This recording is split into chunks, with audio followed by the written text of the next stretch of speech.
اس کا مطلب صرف انسان نہیں ہے، بلکہ انسان، حیوان، جنات، جو پرندے وغیرہ ہیں، اور جو باقی مخلوقات ہیں، پودے ہیں، یعنی جتنی بھی لیونگ تھنگز ہیں، ان سب کے لیے اللہ تعالیٰ نے یہ بتایا کہ ان کو جوڑے جوڑے کی شکل میں پیدا کیا ہے۔ اور یہ بھی آپ سوچئے کہ اتنا پہلے ہمیں یہ بات بتا دی گئی، اور آج ہم ڈسکور کیا کرتے ہیں کہ ایون ایک سیل ہے، وہ بھی ایک جوڑا ہے، جو ایک الیکٹران، پروٹون اور نیوٹران، ان سب کے بھی، یہ بھی سب چیزیں جوڑے جوڑے کی شکل میں ہیں۔ تو سائنس کتنی چیزوں کو ڈسکور کر رہی ہے، کرتی رہتی ہے، تو اس میں بھی آپ دیکھیں کہ ازواج کا میننگ آ جاتا ہے۔ اچھا، اس میں ایک چیز اور جو سمجھنے کی ہے کہ ازواج کا جو لفظ ہے، اس کو آپ دیکھیں تو یہ زوج کی جمع ہے۔ زوج جوڑے کے لیے استعمال ہوتا ہے، اور زوج یعنی کپل کے میننگ میں بھی آتا ہے اور پیئر کے میننگ میں بھی آتا ہے۔ اور جیسے کہ آپ سمجھنے کہ دو ایک جیسی جو چیزیں ہیں، اس کو بھی زوج کہہ دیا جاتا ہے عربی زبان کے اندر۔ لائک آپ اگر دو جوتے پہنے ہوئے ہیں تو ایک جوتا دوسرے کا پیئر ہے، ایک ساکس کا جوڑا دوسرے ساکس کے جوڑے کا پیئر ہے، تو پیئر کے میننگ میں بھی آتا ہے۔ اور اس سے مطلب کیا ہوتا ہے کہ سملر تھنگس جو کہ بالکل ایک جیسی ہیں، ان کو زوج کہا جاتا ہے۔ جیسے کہ قرآن پاک میں ہے کہ تم جو ہے جنت میں ہی جو جانے والے گروہ ہیں، ان کو بھی کہا گیا کہ ہم و ازواجہم، وہ اور ان کے جوڑے، وہ بھی وہ جنت میں ہوں گے، اور جہنم والوں کو بھی کہا گیا کہ ہم و ازواجہم۔ اور اس سے مراد پھر جو اسکالرز ہیں وہ دونوں میں نہیں لیتے ہیں کہ وہ ان کی اچھی بیویاں جنت میں، وہ اور ان جیسے اچھے لوگ جنت میں، ان جیسے ہی ہم خیال اور ہم اعمال آپ کہہ سکتے ہیں، اور جہنم میں بھی جیسے وہ اور ان کی بیویاں، اور جہنم میں وہ اور ان جیسے لوگ، ان جیسے اعمال کرنے والے لوگ۔ تو اس طرح سے یہ دونوں طرح کے میننگ ازواج کا لفظ دیتا ہے۔ پھر یہ بات بھی ذہن میں رکھنی چاہیے کہ زوج کا لفظ جو ہے یہ نر اور مادہ دونوں کے لیے بولا جاتا ہے۔ نر جو ہے وہ مادہ کا زوج ہے، مادہ نر کا، یعنی میل اور فیمیل دونوں کے لیے یہ لفظ آتا ہے۔ اگلی آیت میں فرمایا کہ وَجَعَلْنَا نَوْمَكُمْ سُبَاتًا، اور ہم نے بنایا تمہاری نیند کو آرام کا ذریعہ۔ یہاں پر آپ دیکھیں کہ جعلنا کے اندر جو آپ کو بھی میں نے بات بتائی تھی کہ نون آخر میں لگا ہو تو بھی ہم ترجمہ ہم کرتے ہیں۔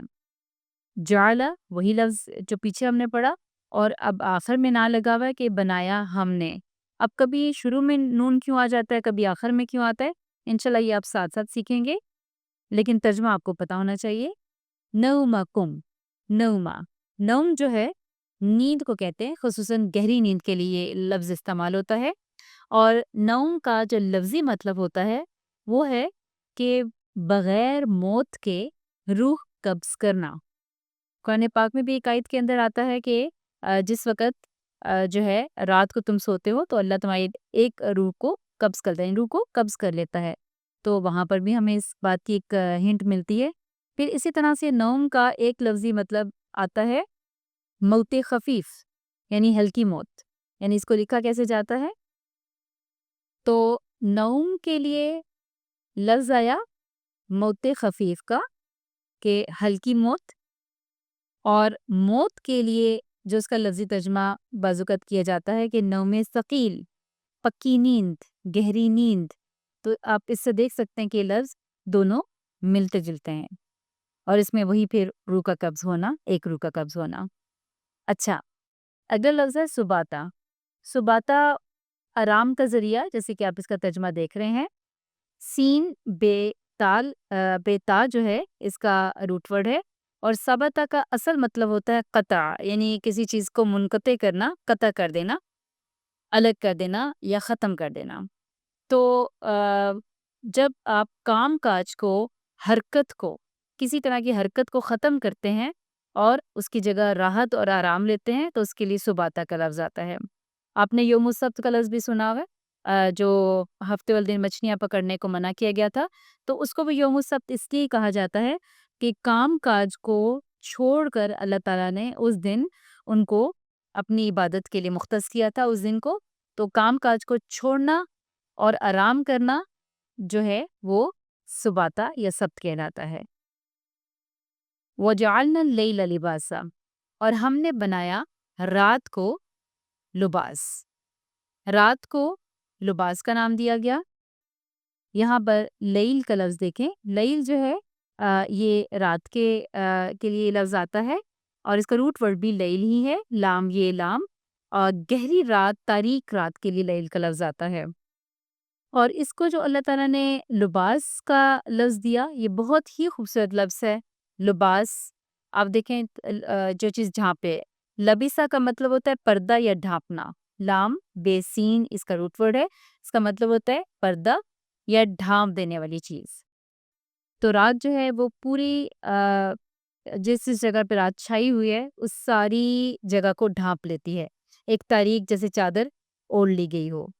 اور یہ ایک خوبصورت نظام ہے کہ جہاں پر آپ دیکھیں کہ اللہ تعالیٰ اگر ویسے کہہ دیتے کہ 8 گھنٹے تم نے کام کرنا ہے، پھر 6-7 گھنٹے سونا ہے، اور یہ ٹائم ہوگا، تو کوئی بھی عمل نہ کر پاتا۔ ہر بندہ ایک روشنی کے اندر، ایک کی اپنی روٹین ہوتی، دوسرے کی اپنی روٹین ہوتی، تو اللہ تعالیٰ نے جیسے سوئچ آف کر دیا نا، یعنی کہ سارے بلب جو ہیں وہ ان کو بند کر کے اندھیرا کر دیا، خود سے ایک ٹائم ٹیبل دے دیا انسانوں کو کہ تمہیں اس طرح سے سب کو مل کے ایک ہی دفعہ آرام کرنا ہے، پھر ایک ہی دفعہ اٹھ کے فریش ہو کے پھر اپنے کام کاج پہ چلے جانا ہے۔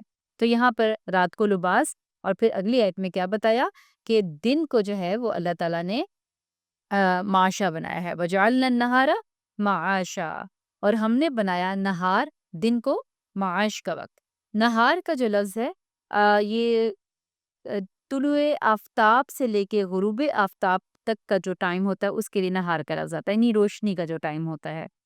اور اس میں جو معاش کا لفظ ہے، معاش کا اگر آپ روٹ ورڈ دیکھیں تو یہ روٹ ورڈ آتا ہے عین یہ شین، عیش۔ عیش آپ اردو میں بھی لفظ استعمال کرتے ہیں، تو معاشہ کے اندر بہت سی چیزیں آ جاتی ہیں۔ معاشہ زندگی کو بھی کہتے ہیں اور سامان زندگی کو بھی کہتے ہیں۔ اور اسی طرح سے جب آپ یہ کہتے ہیں کہ دن کو معاشہ بنایا، تو اس کا مطلب یہ ہوتا ہے کہ زندگی گزارنے کے لیے جو بھاگ دوڑ ہے، اس کے لیے جو سامان زندگی اکٹھا کرنے کے لیے، جس کو آپ روزگار کہتے ہیں، اس کے لیے جو بھاگ دوڑ ہے وہ کرنا، اور زندگی کے مقاصد کو حاصل کرنے کے لیے زندگی کے اندر جو انسان سٹرگل کرتا ہے، تو ہر طرح کی سٹرگل یا کوشش یا بھاگ دوڑ کرنے کے لیے معاشہ کا لفظ آتا ہے۔ تو اسی لیے یہاں پہ کیا بتایا کہ دن کو معاش کا وقت بنایا، تاکہ تم وہاں پہ اٹھ کے اور پھر اپنے کام کاج، اپنی زندگی کے نظام کو آگے لے کے چلو، اور دیکھو کہ تمہیں کیوں بنایا گیا، تمہیں اب یہاں پر کون سے مقاصد کو حاصل کرنا ہے۔ تو اس آیت میں یہ پیغام بھی ہے کہ ہم نے سٹرگل کرنی ہے، اور انسان کو سٹرگل کرنے والا بنایا گیا ہے۔ اور یہاں ایک چھوٹا سا ہم اس چیز سے یہ بات بھی سیکھ سکتے ہیں، جیسا کہ رات کی جو نیند ہے وہ بہت ہی خوبصورت نیند ہوتی ہے، بہت انسان کو آرام دینے والی ہوتی ہے، اس کے سارے آرگنز کے لیے، اس کو ریلیکس کرنے کے لیے۔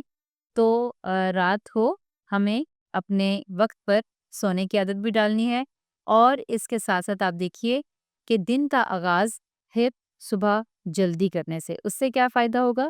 نبی اکرم صلی اللہ علیہ وسلم نے یہ ہمیں بتایا بھی کہ اللہ تعالیٰ نے جو ہے وہ صبح کے اوقات میں ہمارے لیے برکت رکھتی ہے۔ تو وہ برکت حاصل اگر ہم کرنا چاہتے ہیں، اور فریشنس اور کام زیادہ انسان کر لیتا ہے جتنی جلدی وہ کام شروع کر لیتا ہے۔ تو آج کی سائنس بھی جیسے کہتی ہے کہ جو شروع کے 3 گھنٹے ہوتے ہیں رات کے، ان میں جو انسان سو جاتا ہے، آرام کرتا ہے، تو اس کا موسٹلی، یعنی آپ سمجھیں کہ آپ اپنی باڈی کو زبردست قسم کا ریلیکس کر چکے ہیں، اور اس کے بعد کی جو نیند ہے وہ اتنی افیکٹڈ نہیں ہوتی جتنی کہ پہلے والی ہوتی ہے۔ اسی لیے اسلام کا بھی اگر آپ نظام دیکھیں تو شروع کی نیند کو زیادہ وہ کہا گیا، اور جو بعد کی نیند ہے وہ اس میں آپ چاہے تو کریں، چاہے آپ اٹھ کے تہجد پڑھیں یا جلدی اپنے دن کا آغاز کر لیں، وہ یہ انسان پہ ڈیپینڈ کرتا ہے۔ تو بہرحال اللہ تعالیٰ کریں کہ ہم اس نیچرل کلاک کے ساتھ اپنے آپ کو ایڈجسٹ کر سکیں، آہستہ آہستہ اس چیز کی طرف لا سکیں اپنے آپ کو۔ آمین ثم آمین۔ سبحانک اللہم و بحمدک، نشہد ان لا الہ الا انت، نستغفرک و نتوب الیک۔ السلام علیکم و رحمۃ اللہ وبرکاتہ۔